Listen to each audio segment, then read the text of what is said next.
Então, queridos, nós estamos chegando na reta final do nosso estudo acerca da confissão de fé da nossa igreja. Agora nós vamos entrar nos assuntos que tratam da doutrina da escatologia, das últimas coisas. Nós veremos alguns pontos que lidam com aquilo que nós chamamos de escatologia individual, ou seja, o que ocorre conosco como indivíduos ao fim do nosso tempo aqui neste mundo. O que é cada um de nós, nós vamos falar aqui sobre a morte, sobre a ressurreição, então isso trata da escatologia individual, e também vamos ver alguns pontos que tratam da escatologia que é chamada escatologia cósmica, aquilo que ocorre com o mundo como um todo, são os eventos relacionados ao fim dos tempos. Então, a primeira coisa que nós temos que ter bem claro aqui conosco, quando nós tratamos desta doutrina, destes assuntos que envolvem a escatologia, é que nós precisamos ter muita humildade para tratar deste tema. Principalmente alguns pontos que não são tão claros quanto nós gostaríamos que fosse. Há muita divergência e muitas posições diferentes acerca de alguns assuntos, como por exemplo o arrebatamento, como por exemplo o milênio, como por exemplo qual é a ordem cronológica dos eventos do fim dos tempos. É um assunto extremamente complexo, lidam com muitos textos, vão lidar com muitas profecias do Antigo Testamento, lidam com os textos escatológicos do Novo Testamento, e você tem que conciliar todos os textos de tal forma que eles se harmonizem. E isso é muito difícil. Essa é uma tarefa muito árdua, Então nós temos aí muito debate acerca disso, muitas posições diferentes sobre esse assunto. Então nós precisamos entender que certas coisas são secundárias, são de fato abertas, e não temos tanta clareza em alguns assuntos como nós temos de outros. Então, por exemplo, em Cristologia, a doutrina de Cristo, isso é muito mais fácil de nós trabalharmos. Temos textos muito claros que mostram quem é Cristo, qual a sua obra. Já na escatologia isso não é tão claro assim. Então nós temos que ter humildade para tratar do tema. Nós temos uma posição, nós seguimos ela, nós achamos que essa posição é a que melhor lida com todos os textos, a que melhor harmoniza esses textos de tal forma que a gente possa manter uma interpretação bíblica sempre histórico, gramatical e literal. Então é essa posição que nós vemos que lida melhor com todos os textos desta mesma maneira, e sempre evitando defender posições ou tradições teológicas. A gente sabe que existem aí muita influência da tradição na nossa leitura bíblica, e nós temos que ter cuidado com isso. Quando nós lemos a Bíblia, nós trazemos pressupostos, nós trazemos aquilo que nós aprendemos de algum lugar, nós trazemos o pensamento de algum teólogo sobre determinado assunto, determinado texto. Nós temos que ter cuidado com isso. Nós não podemos, como podemos dizer assim, não podemos morrer abraçado em uma vertente teológica. Eu interpreto esse texto assim porque eu sou dispensacionalista, ou eu interpreto assim porque eu sou um amilenista. Nós temos que ter cuidado, porque é possível que a gente venha a errar por conta de querer defender uma tradição teológica ao invés de defender o texto bíblico. Então, muito cuidado, muita humildade em relação a isso também.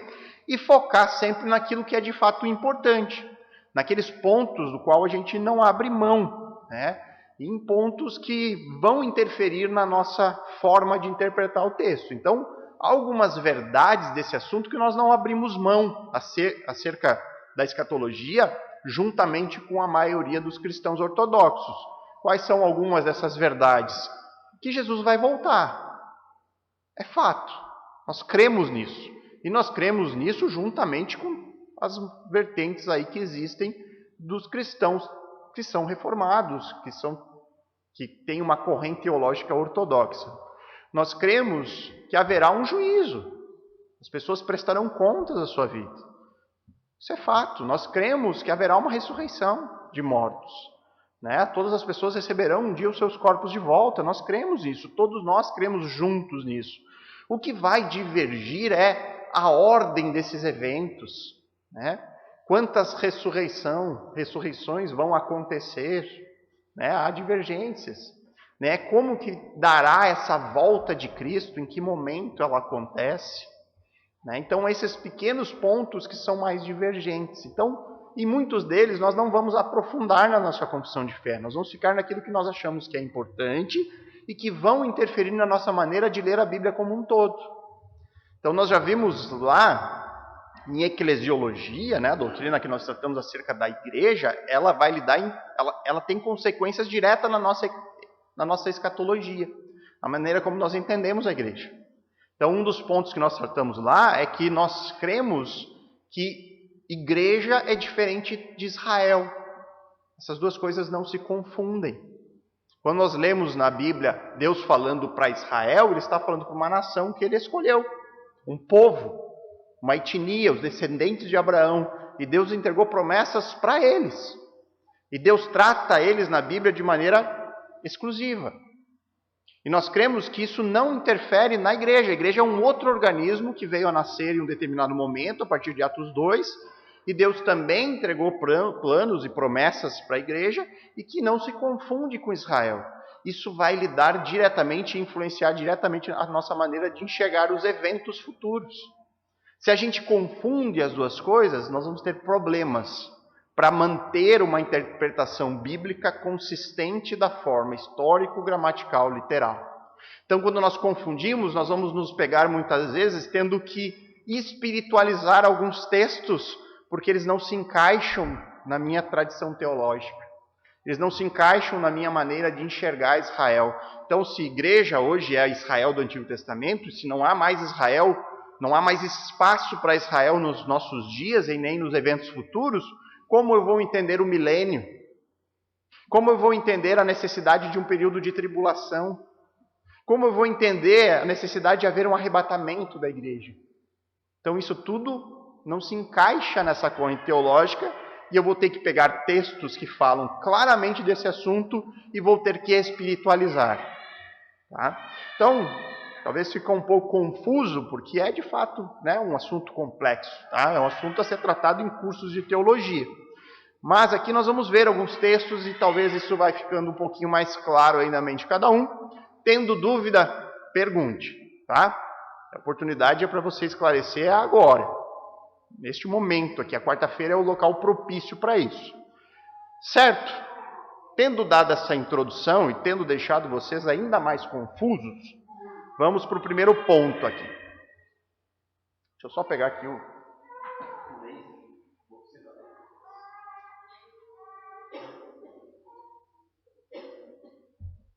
Então diz assim, o primeiro ponto do capítulo 21, que vai tratar acerca dos assuntos do arrebatamento, morte e ressurreição. Nós cremos como igreja bíblica Luz do Mundo, que a qualquer momento Cristo Jesus arrebatará a sua igreja. Nós cremos que isso pode acontecer a qualquer instante. Nós cremos que não há sinais dispostos na Bíblia que indiquem quando vai acontecer. Ele vai ser repentino. Ele pode ser hoje ainda, pode ser semana que vem, pode ser no mês que vem, pode ser daqui 10 anos, 100 anos, 1000 anos, nós não sabemos quando vai acontecer. Mas ele vai acontecer. Cremos no arrebatamento. E nesta ocasião, quando Cristo arrebatar a sua igreja, os mortos, aqueles que morreram em Cristo, o que isso significa morrer em Cristo? Aqueles que morreram no período desde Atos 2, onde o Espírito Santo é derramado sobre os crentes, até o dia do arrebatamento. Então são esses os crentes que morreram em Cristo. Aqueles que creram no Messias crucificado através da pregação apostólica. Esses, apenas esses, de Atos 2 até o dia do arrebatamento, eles serão ressuscitados, incorruptíveis e gloriosos. E nós, os crentes vivos, aqueles que estiverem vivos nesse período, no dia do arrebatamento, eles terão o privilégio de não enfrentar a morte física. Eles serão transformados no exato momento da volta do Senhor Jesus, indo então ao encontro do Senhor nos ares. Tá? Então é esse o nosso entendimento acerca do arrebatamento.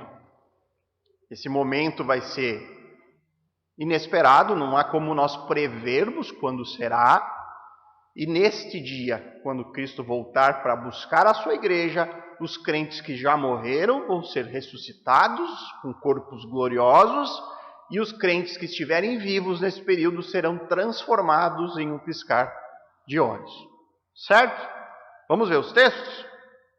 Então, 1 Tessalonicenses, aí nós vamos ler 2 textos deste livro.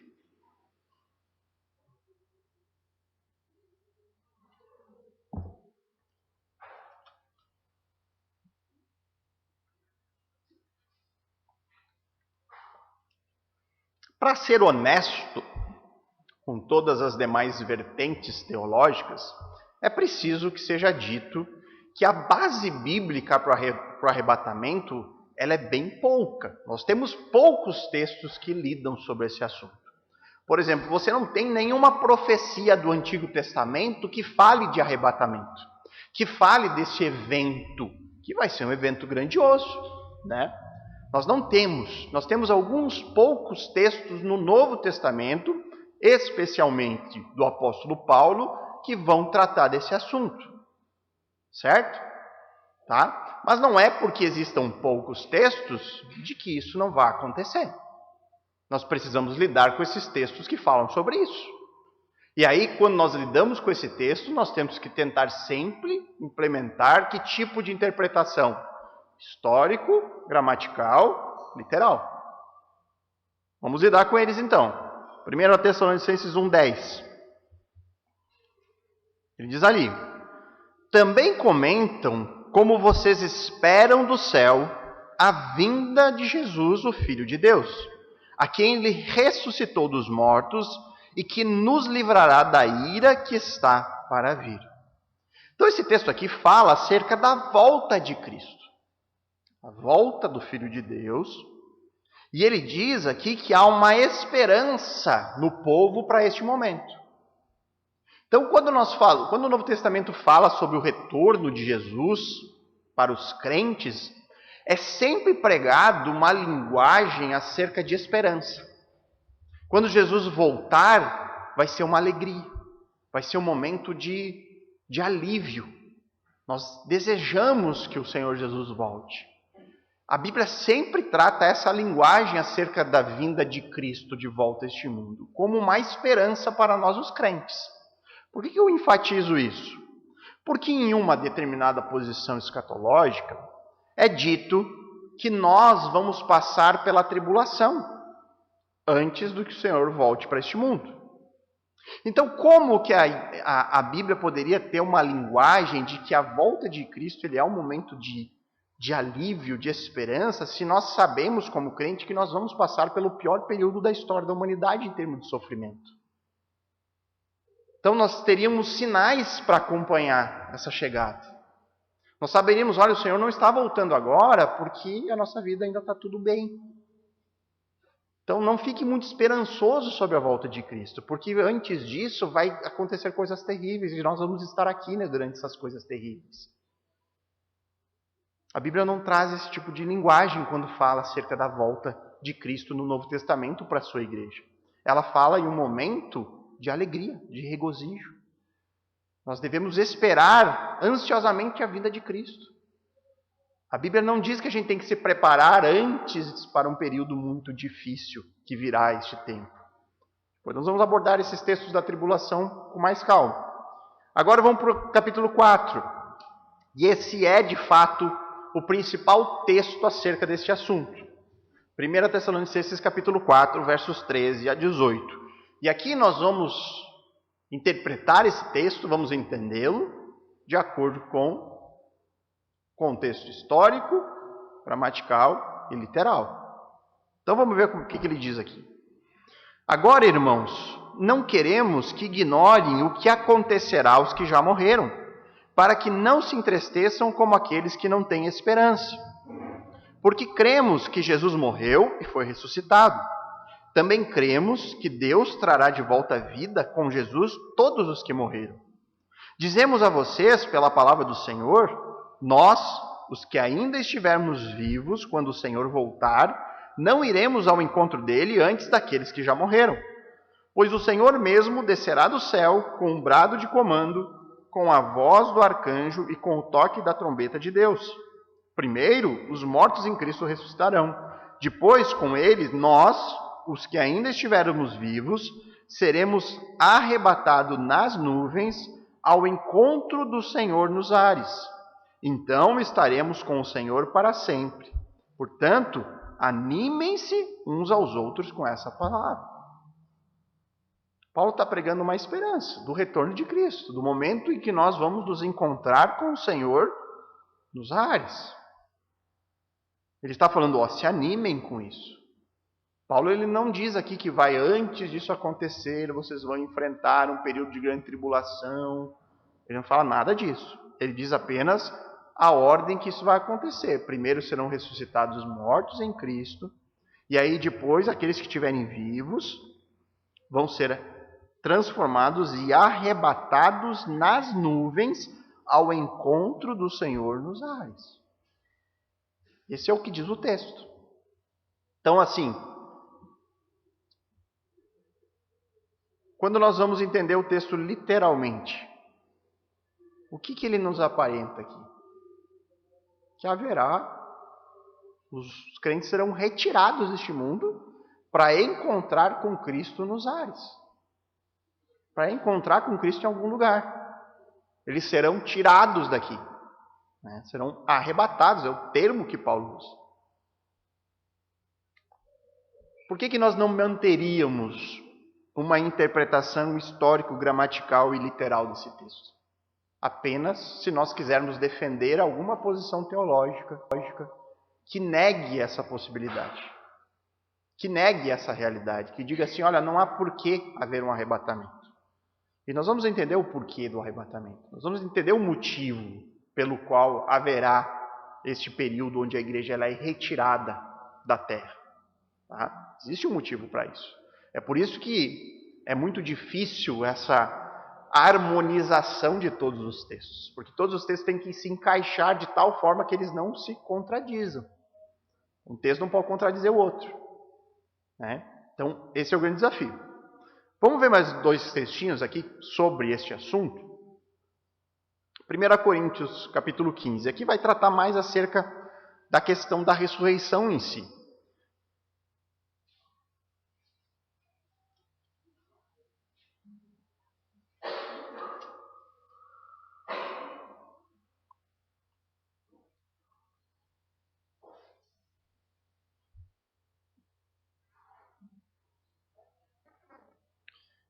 Ele vai dizer aqui, mas eu, Paulo, apóstolo Paulo, lhes revelarei um segredo maravilhoso. Nem todos dormiremos. Ele está dizendo aqui que alguns vão ter insônia. É isso? Não, ele está dizendo, nem todos vão morrer, Essa aqui é quando o apóstolo ele usa uma linguagem menos pesada para falar acerca da morte. Ele não está defendendo aqui que os mortos estão dormindo. Ele está dizendo, olha, em vez de morrermos, nem todos vamos morrer, mas todos seremos transformados. Acontecerá num instante, num piscar de olhos, ao som da última trombeta. Pois quando a última trombeta soar, aqueles que morreram ressuscitarão a fim de viver para sempre. E nós, os que estivermos vivos, também seremos transformados. Parece aqui que Paulo está tratando do mesmo momento de 1 Tessalonicenses 4. Deste momento da transformação daqueles crentes que estiverem vivos durante o arrebatamento. É a mesma linguagem que ele usa. E aqui quando a gente lê nos textos, ao som da última trombeta, a gente vai lá assistir num filme lá que vai tocar uma trombeta, Olha, a trombeta tocou, Ele passa o trem, e tu pensa, será que é a trombeta? Será que é agora que nós vamos ser? Não, é o trem que está passando. Não é a trombeta. Aqui, a linguagem aqui, ela é simbólica para dizer um determinado momento. Naquele momento que Deus determinou, ao soar da trombeta de Deus, naquele momento estabelecido por Deus, isso vai acontecer. Não significa que literalmente vai tocar uma trombeta e todo mundo vai ouvir essa trombeta tocando. Tá? É um momento específico. Deus está sinalizando, é uma linguagem bem comum no próprio Antigo Testamento, é uma linguagem até de guerra, no soar da trombeta, você sabe o que vai acontecer. Então é neste momento, naquele momento que Deus determinou, isso vai acontecer. Agora veja um outro texto que é bem curioso, que aqui são palavras de Jesus narradas pelo apóstolo João. Um texto bem conhecido, nós até cantamos aqui numa música da igreja. E aí você vai ver como esse texto ele parece que se encaixa muito melhor com o contexto do arrebatamento, que é João 14, versos 1 a 3.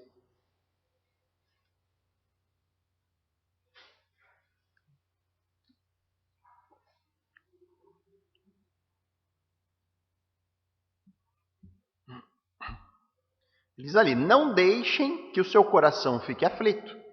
Creia em Deus, creia também em mim. Na casa de meu pai há muitas moradas.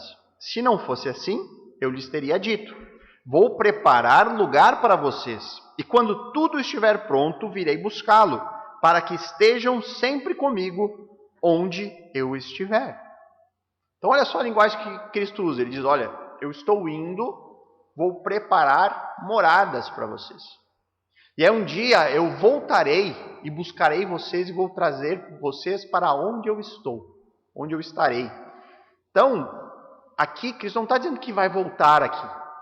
Ele está dizendo que vai nos levar até Ele. Não é isso? E nós sabemos que esse texto aqui ele está falando de um espaço físico, ele não está falando de um céu espiritual, um céu intermediário, no qual hoje as almas dos mortos estão. Ele está falando de um lugar, estou indo preparar um lugar para vocês habitarem durante o tempo. Eu vou vir, vou buscar e vou levar vocês aonde onde estiver. Então esse texto, ele se encaixa muito melhor com a ideia do arrebatamento. Que seria esse lugar onde os crentes estarão com Cristo neste período que fomos arrebatados. Se você não tem o arrebatamento, você vai ter que encontrar um jeito de lidar com esse texto, porque numa interpretação literal, gramatical, ele se encaixa perfeitamente com a ideia de um arrebatamento. O arrebatamento de Cristo nos tirando daqui e nos levando até Ele, na linguagem que Paulo usa, nos ares. Isso é vago, nós não sabemos exatamente onde é este lugar, mas é aonde não é aqui na terra, é em algum lugar. Então aqui, queridos, eu vou mostrar para vocês uma linha cronológica aqui dos eventos, só para tentar clarear um pouco isso, porque depois nós vamos também tratar de algumas profecias do Antigo Testamento que lidam com a nação de Israel. Então, qual que é o nosso entendimento da cronologia? E aqui são aqueles pontos que são debatidos, Nem todo mundo vai concordar com essa cronologia, tem muitos teólogos que discordam, mas tem muitos teólogos que concordam, especialmente aqueles que prezam por esse tipo de interpretação bíblica, histórico, gramatical, literal, que não procuram espiritualizar textos, que não procuram ficar alegorizando textos, que tenta ter consistentemente, de Gênesis a Apocalipse, a mesmo tipo de interpretação. Porque isso é comum, queridos. Por exemplo, nós temos o texto de Apocalipse 20 que fala de um reino de Cristo neste mundo, um reino literal de 1000 anos. E aí eu venho lendo toda a Bíblia, lendo os textos ali, considerando eles histórico, gramatical, literal. Mas daí chega em Apocalipse 20, não, olha, isso aqui ele é espiritual, esse reino não existe fisicamente. Isso aqui é uma alegoria de Deus para nós. Por que só em Apocalipse 20?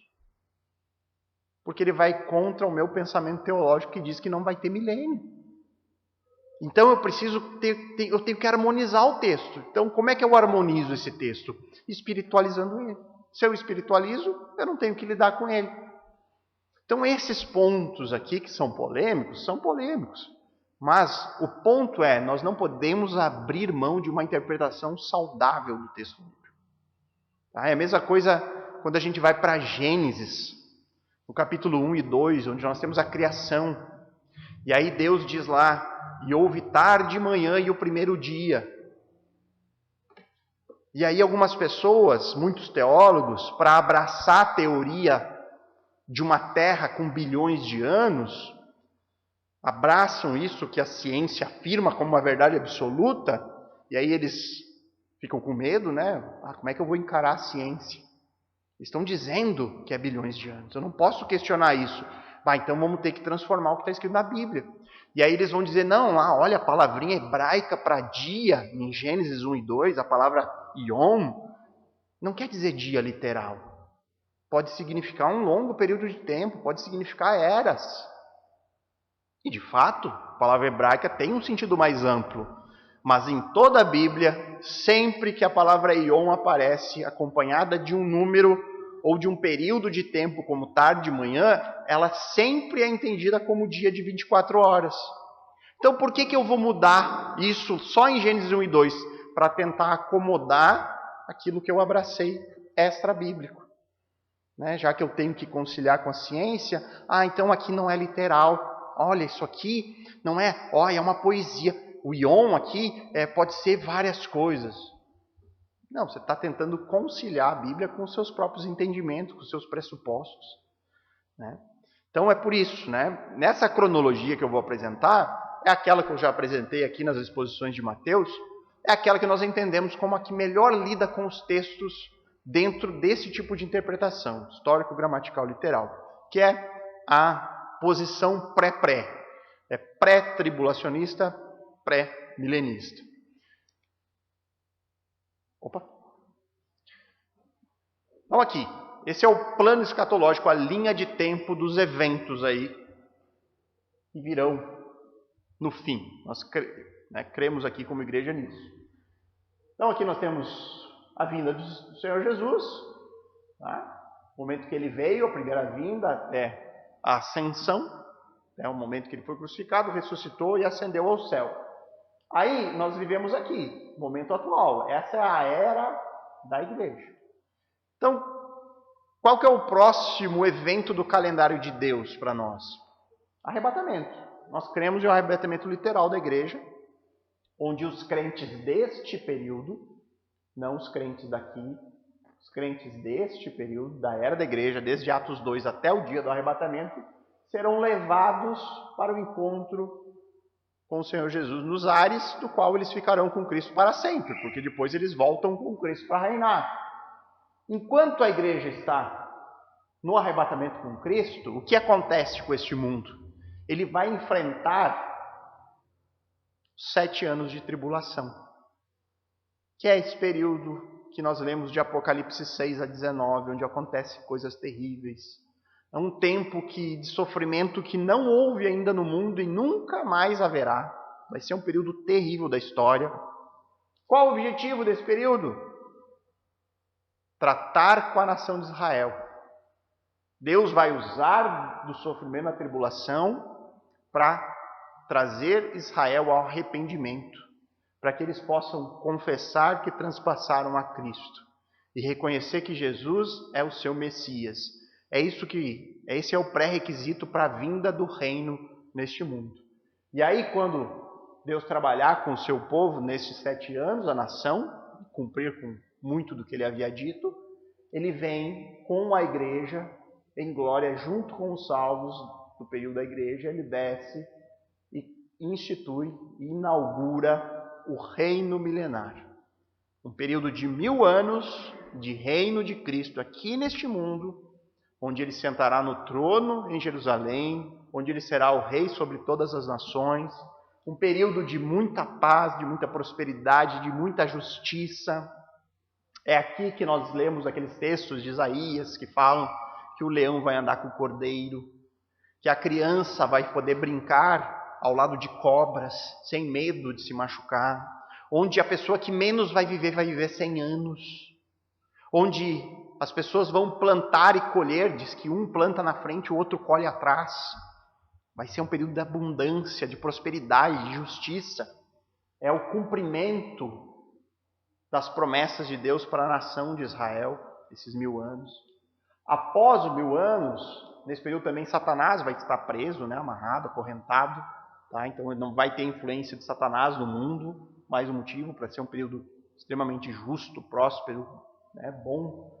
Mas no final, um pouco das pessoas ainda descrentes que haverão, elas se reunirão, o Satanás será solto uma vez mais, se rebelarão contra Cristo, farão uma grande batalha, porém são eliminados, e aí vem a última ressurreição, que é a ressurreição de todos os ímpios, tá?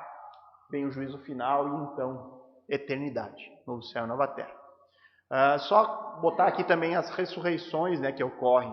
Nós cremos que haverá 3 ressurreições. Existe a ressurreição dos salvos da era da igreja no arrebatamento. Depois os salvos de antes da era da igreja, os salvos do Antigo Testamento, João Batista, Elias, esse período, as pessoas que viveram antes do derramar do Espírito na era da igreja, eles vão ser ressuscitados para entrar no milênio. Por exemplo, o rei Davi será o príncipe deste reino. Ele vai estar vivo, ele vai desfrutar do reino, assim como vai desfrutar Abraão, Isaac, Jacó, os patriarcas estarão no reino.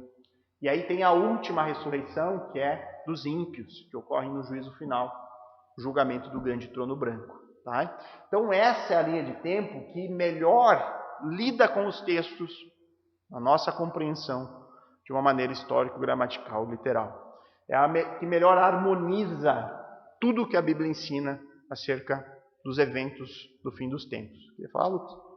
Nos 7 anos da tribulação ali vai ter gentios que vão estar se convertendo? Vai ter conversões ocorrendo nesse tempo. Tá? A Bíblia relata que haverá muitos mártires nesse período. Provavelmente quem estiver se convertendo vai ser martirizado. Provavelmente. Deus vai guardar ali um número de judeus, que ninguém vai conseguir tocar neles, mas haverá muitas pessoas que vão morrer por conta da perseguição. Né? Aqueles que creem no Messias Jesus vão ser perseguidos, vão ser mortos, vão ser caçados, enfim, tudo que pode imaginar vai acontecer nesse período. E aqueles que entram no direito sem ser transformados. Então, esses aqui vão gerar filhos aí, né? Aqui vai entrar do milênio apenas crentes, tá? Pessoas que creram no Messias. Os que não creram serão mortos antes de entrar no milênio. Tá? Mas esses que vão entrar com corpo mortal, eles vão gerar filhos, são 1000 anos, né? Então várias gerações vão acontecer. A gente dá botar aí pelo menos 10 gerações. E aí desses filhos, dessas pessoas que entraram, daí virá provavelmente aqueles que vão se rebelar no fim do milênio. Então, no período do milênio, vai haver pessoas mortais convivendo com pessoas glorificadas. Sim, exatamente. Aqueles que, no período do milênio, crerem em Cristo e se arrepender dos seus pecados, eles não vão morrer. Eles vão viver até o final do milênio. Aqueles que não crerem morrerão com 100 anos. Então, por isso que diz que o que menos morrerá, morrerá com 100 anos. Então, a partir de eles vão morrer por conta do pecado, por conta de não se arrependerem e crerem. Tá? Então, são pontos conflitantes aí, é bem complexo essa situação. Vamos falar antes.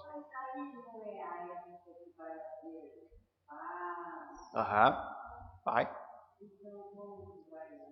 No final vai ter um período de rebelião. Como a gente poderia explicar o porquê disso, né? É difícil a gente tentar imaginar que Cristo vai estar reinando de maneira visível, um período de muito justo, e mesmo assim pessoas vão se rebelar contra ele. É difícil de imaginar. O que eu creio sobre isso? Parece que Deus aqui vai mostrar para a humanidade que mesmo no ambiente perfeito, o homem pecador se rebela contra Deus. Mesmo em um mundo de justiça, de prosperidade, o homem em pecado se rebela contra Cristo. Parece que essa é a mensagem final de Deus para a humanidade. Pelo fato de vocês serem mortais nesse período. São mortais, o pecado ainda habita. Ainda habita. O pecado ainda habita, combate contra Deus. O pecado é errado, rebelião contra o Criador. Exatamente. Então, vai ter isso aí acontecendo. Se tem rebelião, vai ter no final, de alguma forma, essa demonstração visível da rebelião que está ali dentro. Né? Certo? Mais ou menos? Muito confuso? Um pouquinho. Assunto é confuso mesmo, não é para... Né? Se você sair daqui dominando esse assunto aqui, eu vou ficar nervoso, porque eu demorei anos para entender mais ou menos isso aqui. Tá? Então, vou me achar o pior, né, acadêmico da história. Então, vamos lá.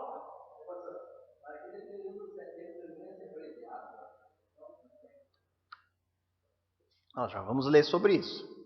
Jesus diz que se esse período fosse mais longo, ele não diz que vai ser menos de 7, porque a profecia diz que é 7 anos. Mas Jesus disse lá em Mateus 24, depois nós vamos ler o texto, que se esse período fosse maior, ninguém sobreviveria. Tamanha a perseguição, o sofrimento que virá. Tá?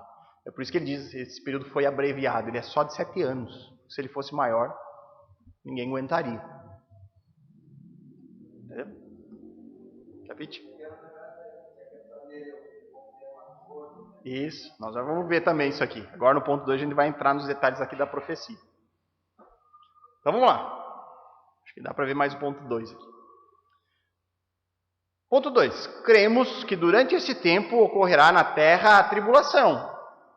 Durante o tempo do quê? Do arrebatamento.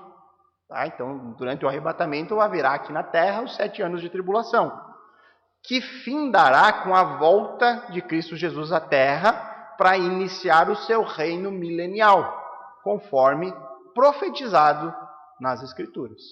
Tá? Então aqui nós vamos ter que lidar com profecias. Então, vamos lá.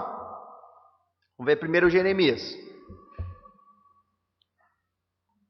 Primeiro vamos ver o fácil para depois pegar o difícil. Jeremias 30, verso 7. E aqui aqui esse texto, há vários outros, tá, irmãos? Eu peguei um dos textos proféticos que lidam acerca do período da tribulação. Porque no Antigo Testamento você tem várias vezes a expressão o dia do Senhor. O dia do Senhor no Antigo Testamento remete a um dia de juízo de Deus sobre a nação de Israel.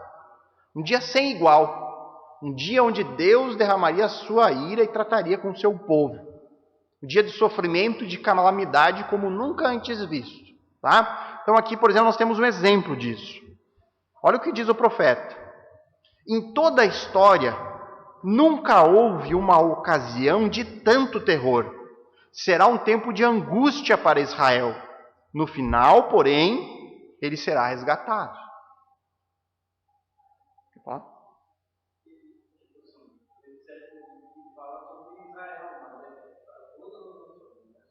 Sim, mas é um período onde Deus vai trabalhar com o seu povo.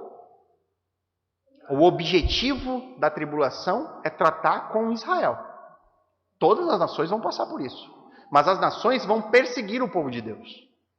O objetivo de Deus é trazer o povo dele ao arrependimento. E ele vai usar o sofrimento para isso. Uma das ferramentas que Deus vai usar. Deus vai derramar o seu espírito, enfim. Mas é um período para tratar com Israel. Isso fica mais claro depois que nós formos ver Daniel. Tá? Mas essa é a ideia. O motivo da tribulação existir é esse. É cumprir com esse dia aqui. O dia do Senhor no Antigo Testamento. O dia de terror, de angústia para Israel.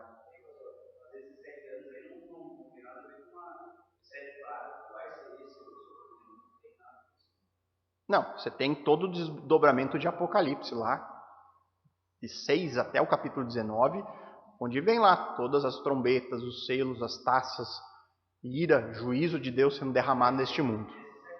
Nesses 7 anos. Mas já vamos chegar lá também. Acrescentar aqui, vamos pegar o texto de Mateus 24, onde Jesus fala sobre esse tempo. Porque muitas pessoas interpretam que esse tempo de tribulação já aconteceu ou está acontecendo no momento. Você tem algumas interpretações nesse sentido. Tá? Já aconteceu, já se cumpriu no período da destruição do templo no ano 70.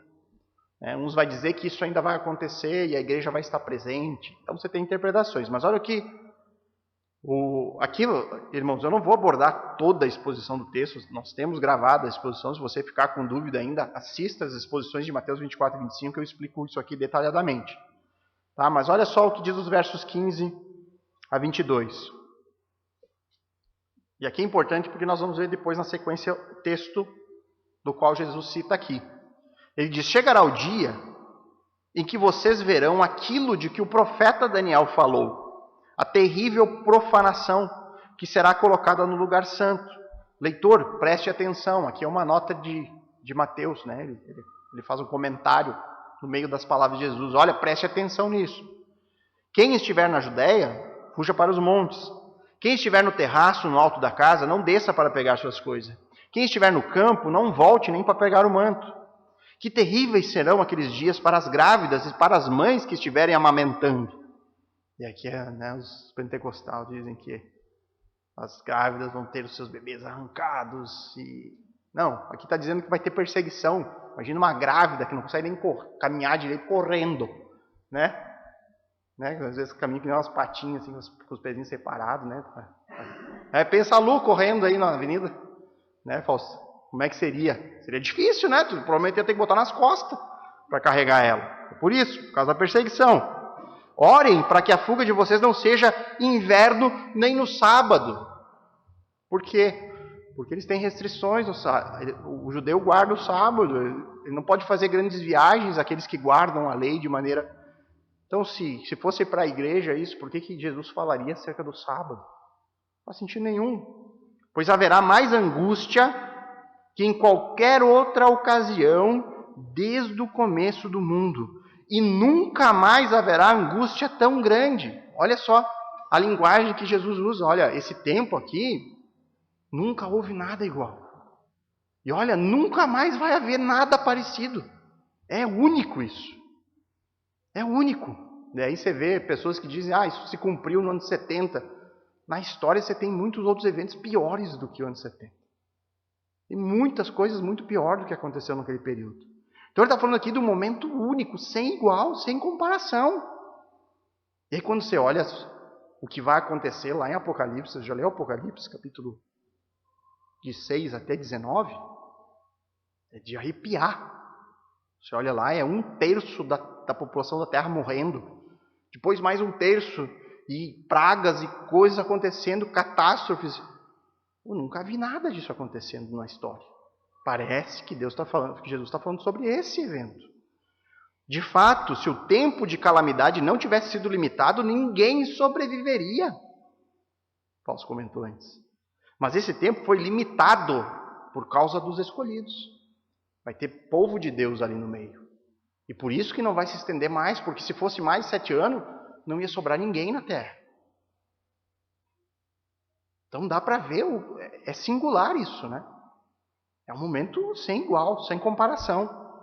Então vamos ver qual é o texto do profeta Daniel que Jesus cita aqui. Vamos lá para Daniel, capítulo 9. Na tribulação ali, a perseguição. Quem vai estar fazendo essa perseguição é o anticristo? Com o comando dele. Mas assim, vai ser todo o povo vai estar do lado dele. Todas as nações vão estar. Só não vai estar do lado do anticristo os eleitos. Porque eles não podem ser enganados. Mas o engano vai estar tão grande no mundo que, se possível, fosse até os eleitos serem enganados. Os eleitos não serão enganados porque não vai ser possível. Por causa que o Senhor vai derramar o seu Espírito sobre ele. Isso.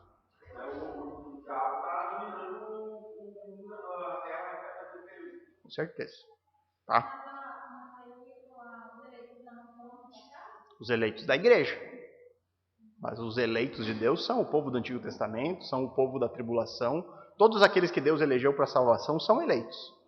Mas não a igreja. A igreja foi arrebatada. Tá? Então esse povo que vai se converter nesse período não é mais a igreja. Não são mais considerados a igreja, porque a igreja foi levada. Então por que motivo a igreja passaria por esse tempo? Esse é um ponto. Por que a igreja passaria pela tribulação? Se a igreja é o alvo do amor de Deus, não é isso? A igreja não é a sua noiva? Não é objeto precioso para Deus? Por que ela passaria pela tribulação, sendo que este momento é descrito como derramar da ira de Deus sobre os povos? Então a igreja se tornou alvo da ira, né? Então mais um motivo para o arrebatamento ser necessário, para que a igreja não esteja aqui.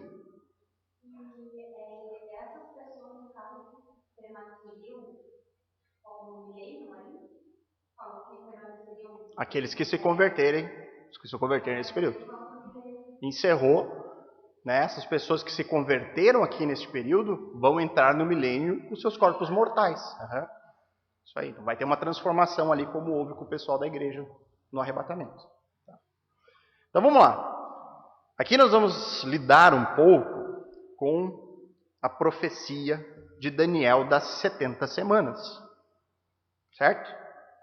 Então, muita atenção. Aqui é outro texto extremamente complexo, extremamente debatido.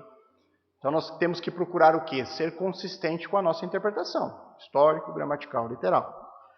Daniel disse assim: um período de 70 semanas de 7 foi decretado ao seu povo e à sua cidade santa para dar fim à rebelião, acabar com o pecado, fazer expiação por sua culpa, trazer justiça eterna, confirmar a visão profética e ungir o lugar santíssimo. Bom, Daniel está dando uma profecia aqui de tempo, tá? 70 semanas de 7. Isso aqui são 70 semanas de 7 anos. Mas como que tu sabe disso, pastor? Onde é que diz? Nós temos precedente, tá? Se nós pegarmos textos da lei de Moisés, era comum o povo tratar períodos de 7 semanas como 7 anos, tá? Cada semana ser semana de anos. Nós temos na lei isso. O povo judeu isso era normal, tá? Há precedente para isso. Então nós temos um período profetizado de 70 semanas de 7 anos. Que é tempo, é cronologia. Neste período, Deus vai tratar o seu plano para a nação. Esse plano envolve dar fim à rebelião, acabar com o pecado da nação de Israel, fazer expiação, trazer justiça eterna, confirmar visão profética e ungir o lugar santíssimo. Agora ouça e entenda. Passarão 7 semanas. Então ele diz um primeiro período aqui vai ser de 7 semanas. 7 semanas vezes 7 dá quanto? Homeschoolers? 49 anos. Esse é o primeiro período. Então vai ter um período de 49 anos que vai acontecer alguma coisa. Depois virá mais 62 semanas. Desde que for dada a ordem para reconstruir Jerusalém até a chegada do governante ao ungido. Então Daniel está entregando aqui uma profecia pós-exílio, né? Nós lembramos que Daniel ele estava no exílio babilônico, ele servia ao rei da Babilônia, e ele já está entregando uma profecia sobre o retorno do povo para Jerusalém, reconstrução e todo o plano de Deus para aquele povo. E ele diz, olha, vai ter um período de 7 semanas e mais um período de 62 semanas. Até a chegada do governante, o ungido. Até a chegada de quem? Quem é o ungido? O Messias. Está dizendo, olha, vai acontecer 7 semanas e mais 62 semanas até a chegada do Messias. Apesar dos tempos difíceis, Jerusalém será reconstruída com ruas e fortes defesas. Depois desse período de 62 semanas de 7, o ungido, o Messias, será morto. E nada dele restará. Surgirá um governante, então, cujos exércitos destruirão a cidade e o templo. O fim chegará com uma inundação e a guerra, os seus sofrimentos estão decretados desde esse tempo até o fim. Olha, então ele está falando aqui também de um período de guerra e sofrimento. O governante, aqui ele está falando do governante que vai impor guerra contra o povo de Deus, fará um tratado com muitos por um período de 1 semana. Então nós temos 7, 62 e 1. São os 3 tempos. Tá? Então vai fechar 70 semanas aqui. Mas depois da metade deste tempo, ele acabará com o sacrifício e com as ofertas. E numa parte deste tempo, de 1 semana, ele colocará uma terrível profanação até que o destino declarado para este profanador seja finalmente derramado sobre ele. Então ele diz, olha, vai chegar nessa última semana um governante deste mundo vai se levantar, vai fazer um acordo por um período de tempo de paz e depois vai impor grande sofrimento e perseguição na metade desse tempo. Tá? E aí então ele será derrotado ao final dessa última semana. Deixa eu ver aqui no 12 também. Aqui ele vai falar também desse período final dos 7 anos, tá? Da última semana. Nesta época, Miguel, o grande príncipe que guarda o seu povo, se levantará. Haverá um tempo de angústia como nunca houve desde que as nações vieram a existir. Neste tempo, porém, todos do seu povo que tiverem o nome escrito no livro serão salvos. Então, olha aqui mais uma vez ele falando de um tempo de sofrimento como nunca houve. E neste período, todos o seu povo que estiverem o nome escrito no livro vão ser salvos. Então Deus vai guardar o seu povo nesse período, aqueles que ele escolheu para a salvação. Aí depois aqui eu botei também o texto de Apocalipse, tá? Capítulo, não precisa abrir, porque eu não vou ler do capítulo 6 ao 19. Mas é importante, se você não leu ainda, ler para ver a tribulação e o sofrimento que vai ter nesse período, como encaixa perfeitamente com eventos que ocorrem nesse último tempo aí de 7 anos de tribulação. Aí eu trouxe um gráficozinho para vocês aqui da profecia de Daniel, para tentar ficar mais claro aqui. E como se encaixa perfeitamente com esse cronograma dos eventos. Então você tem aqui o total de 70 semanas. As 70 semanas, segundo Daniel, foi profetizada para quem mesmo? Um período de 7 semanas, de 7, foi decretado ao seu povo. Essa é uma profecia para Israel. É o plano de Deus para a nação de Israel. Daniel entregou. Olha, esse é o período de tempo que está destinado para vocês. E aí você tem o primeiro período de 7 semanas, que são 49 anos. O exato tempo da reconstrução das muralhas de Jerusalém. Desde que Ciro emitiu o decreto, e aí você tem envolvimento de Esdras e Neemias na reconstrução, esse período deu exatamente 49 anos da reconstrução de Jerusalém. Temos já o primeiro período sendo cumprido. Aí depois você tem mais 62 semanas, que são 434 anos até a vinda de Cristo. Quanto tempo depois veio Cristo da reconstrução? Exatamente no período profetizado por Daniel.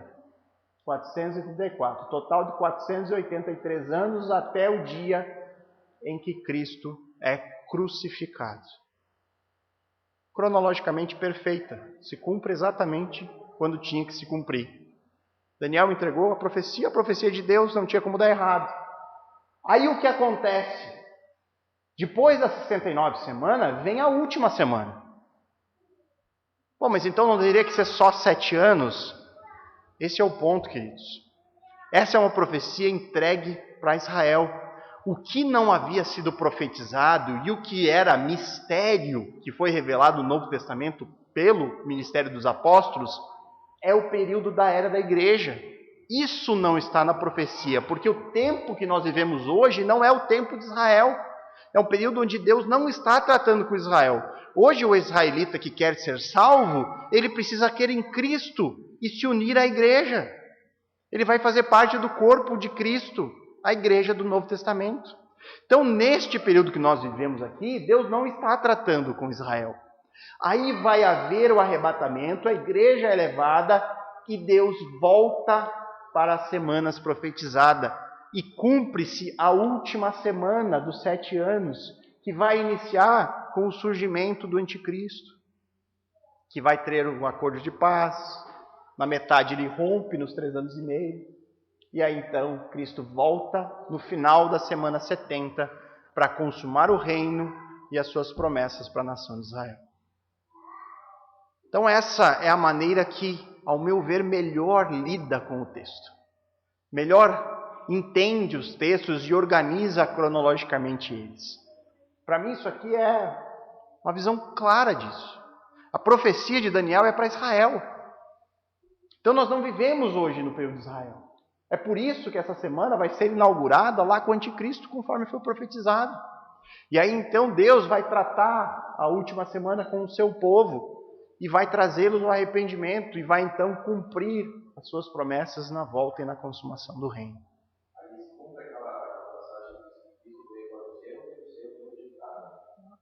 Exatamente, lá na rejeição, onde a igreja inicia-se o período da igreja. Isso. Então, muita gente entende assim, e usa uma linguagem do tipo, o reino foi adiado por conta da rejeição. Eu não vejo como um reino adiado. Eu creio em um plano A. Deus sempre teve esse plano. Né? De fato, a nação não se arrependeu naquele momento. E Deus abriu então o momento onde ele trata dos gentios. Ele trata com abençoar todos os povos da terra. Tá? Mas um dia ele voltará a trabalhar com Israel. Esse é o ponto que quando a gente confunde Israel com igreja, você perde isso aqui. Pô, se não tem mais espaço para Israel, onde se cumpriu a última semana? Cadê a semana 70 da história? E aí você tem que espiritualizar, você tem que alegorizar, porque você não consegue lidar com os textos de maneira literal. Alguém mais tem dúvida?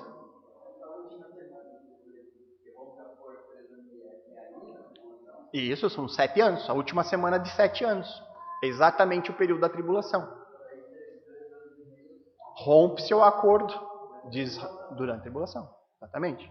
Então isso fica bem claro nos capítulos 6 a 19 de Apocalipse. Todo esse processo do anticristo vindo, de fazendo aliança de paz com a nação de Israel, profanando o templo, e aí iniciando uma perseguição que se intensifica nos 3 anos e meio finais. Ok? Tá? Espera. Tem gente que está com cara de que abriu meus olhos, tem gente que está com cara de não estou entendendo mais nada. Tem de tudo. Mas conseguimos ter um panorama, tá? Então assim, desde o início eu falei. Então assim, é um assunto extremamente complexo, principalmente que nós temos que lidar com muitos textos do Antigo Testamento, e muitas vezes nós não somos tão familiarizados com isso. Nós somos o povo mais do Novo, né? Pode falar.